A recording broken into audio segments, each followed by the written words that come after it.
The crystal champagne flutes clinked around me as my husband's family gathered around the gift table at the Ritz-Carlton ballroom. My sister-in-law Victoria was opening wedding presents, her new husband Blake documenting each one for their thank you notes. "Oh, another Waterford crystal set," Victoria cooed. "From the Pembrokes. How thoughtful." I stood at the back of the crowd, holding my champagne and trying to remain invisible. The Thompson family had barely tolerated me for the 5 years I'd been married to their son James. To them, I was the librarian who'd somehow trapped their golden boy. "Next is from." Victoria picked up my gift, wrapped in simple brown paper with a silk ribbon. "Oh, from Lily." The room temperature seemed to drop.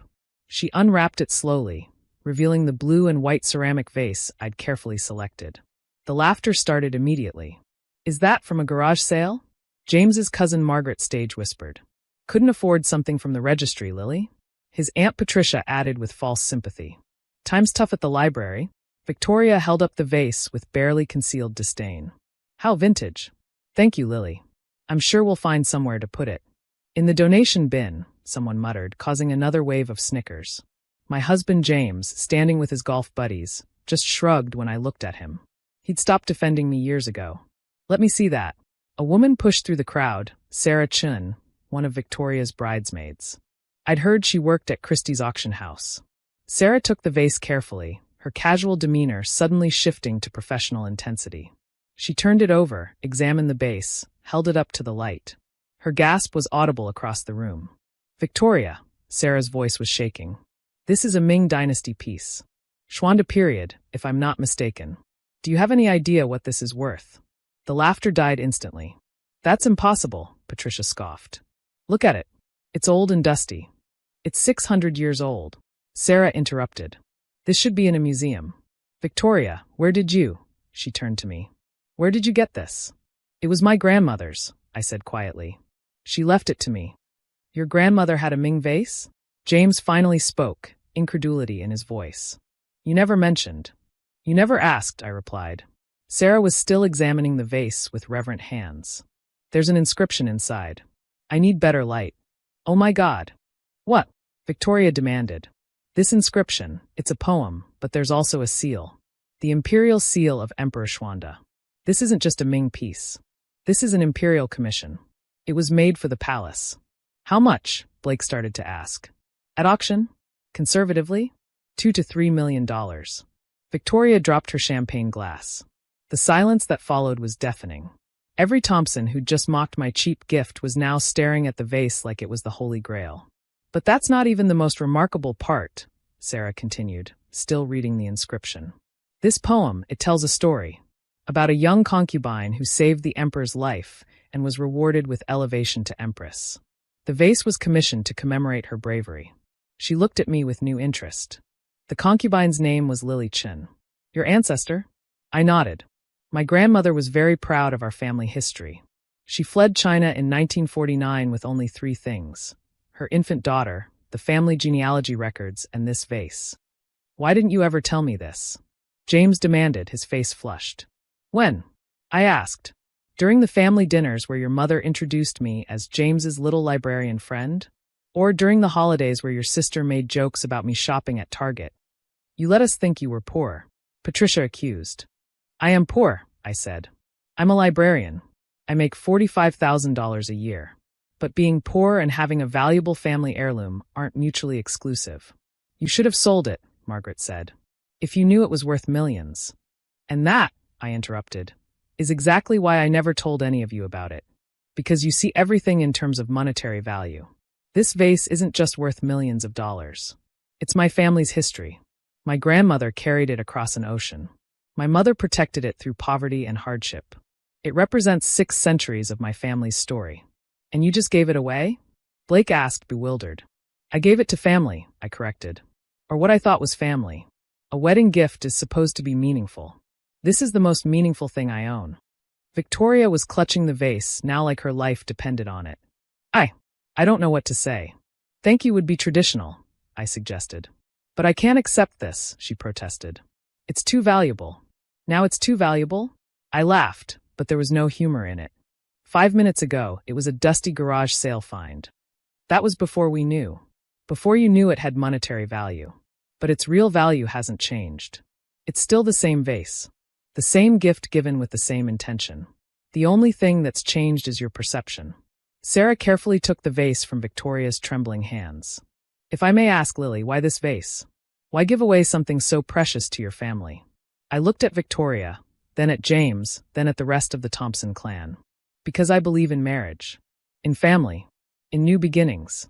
My ancestor Lilychin risked everything for love and loyalty. The emperor recognized that and honored it. I wanted to pass that legacy on. But to people who mocked you. Sarah pressed gently.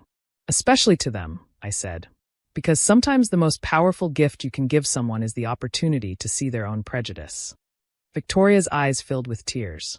Lily, I'm so sorry. We've been horrible to you. Yes, I agreed. You have. Wait, James stepped forward. You're worth millions and you never told me? Your husband. The vase is worth millions, I corrected. I'm worth exactly what I've always been worth. The question is, what was that to you? His silence was answer enough. I need some air, I said, setting down my champagne glass. I was halfway to the door when Sarah caught up with me. That was extraordinary, she said. Both the gift and the lesson.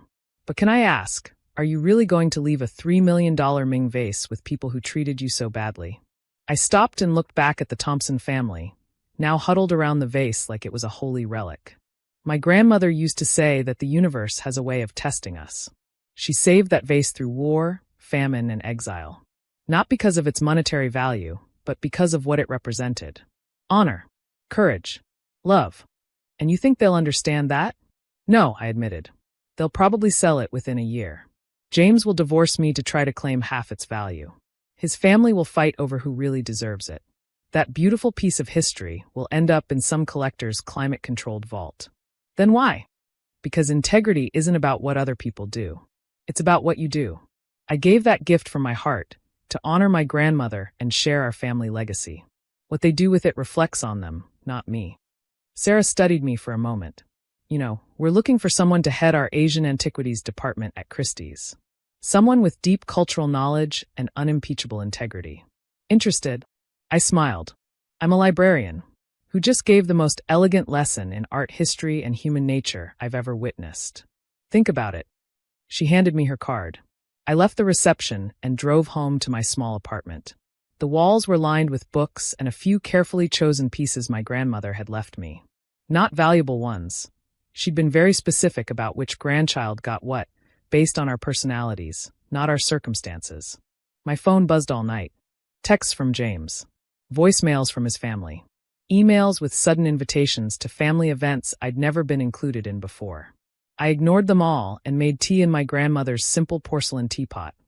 Worth perhaps $20, but priceless to me. The next morning, James appeared at my door with divorce papers. If you're worth millions, I deserve half, he announced. I'm worth exactly what I was worth yesterday, I said, taking the papers. A librarian's salary and some family heirlooms. The vase was a gift to your sister. It's no longer mine. But you have others. Your grandmother left you things. Yes, I agreed. She left me her stories, her recipes, her strength, and a few modest pieces. Nothing worth selling. I don't believe you. That's always been your problem, James. You never believed me. Not when I told you I loved you for who you were, not your family's money. Not when I said I was happy with our simple life. Not when I tried to share my heritage with you. I want an inventory of everything you inherited. Fine. I went to my desk and pulled out a folder. Here's the complete list with appraisals. Total value, about $3,000. The vase was the only significant piece, and it's gone now. He snatched the papers, scanning them furiously. This can't be everything. My grandmother had 6 grandchildren, James. She divided her treasures according to our hearts, not equally. She gave me the vase because she knew I'd understand its true value. And you just gave it away. He threw the papers down. You're an idiot. Perhaps. Or perhaps I'm the only one who truly understood what it was worth. 6 months later, the divorce was final. James got half of our meager assets, which amounted to about $5,000 and a used Honda. His family, meanwhile, was tearing itself apart over the vase. Victoria wanted to keep it. Blake wanted to sell it. Patricia claimed it should go to the eldest Thompson. Margaret insisted it belonged to the family trust. Sarah Chin called me one afternoon. You were right. They're putting it up for auction. The family is fighting so badly, they'd rather have the money to divide. Such a shame. My grandmother would understand, I said. She always said that objects find their way to where they belong. The vase served its purpose, which was to reveal truth. The Thompsons showed me who they really were. I showed them who I really am. And the vase? It will find a new home with someone who appreciates beauty and history. The Christie's job offer still stands, Sarah said. In fact, it's increased. We need someone who understands that value isn't always about price tags. I looked around the library where I'd worked for 8 years, at the children waiting for story time, at the elderly gentleman I'd been helping research his family genealogy. Can I work part-time? I asked. I'm not ready to leave the library completely. We'll make it work, Sarah laughed. Anyone who can give away a $3 million vase as a wedding gift and walk away with her dignity intact? That's someone we need at Christie's. A year later, I stood in the auction room as the vase came up for sale. The Thompsons were all there, watching eagerly as the bidding started at $1 million and quickly climbed. $3,500,000, $3,600,000. I thought about my grandmother, who'd wrapped that vase in her wedding dress to protect it during the long boat journey from China, who'd hidden it during the Cultural Revolution, who'd cherished it not for its value but for its story. $4 million, $4,000,001. Victoria caught my eye across the room. She looked older, sadder. The perfect Thompson family facade had cracked beyond repair. They'd gained a fortune but lost their unity. Sold. For $1,500,000. As the gavel came down, I whispered the prayer my grandmother always said. May you find a home where you are truly valued. The buyer was a museum in Beijing. The vase was going home, to be displayed with its full history, including the story of Lily Chun, the concubine who became an empress through courage and love. Later, in the Christie's employee break room, Sarah asked, "Any regrets?" "No," I said honestly. My grandmother gave me many gifts. The vase was just the most obvious one. What were the others? I smiled, thinking of the lessons hidden in her stories, the strength woven through her recipes, the dignity she maintained despite every hardship. The knowledge that true worth isn't measured in dollars. The understanding that gifts given freely return to you in unexpected ways. And the wisdom to know that when people show you who they really are, you should believe them. Expensive lessons, Sarah noted. Priceless ones, I corrected. Just like that dusty old vase that changed everything. The Thompsons got their money. The museum got its treasure. And me? I got my freedom, my dignity, and a new career celebrating the kind of history and beauty that can't be bought or sold, only honored and shared. My grandmother would have called that a bargain at any price. Thanks for watching. See you again in the next video. Stay stunned.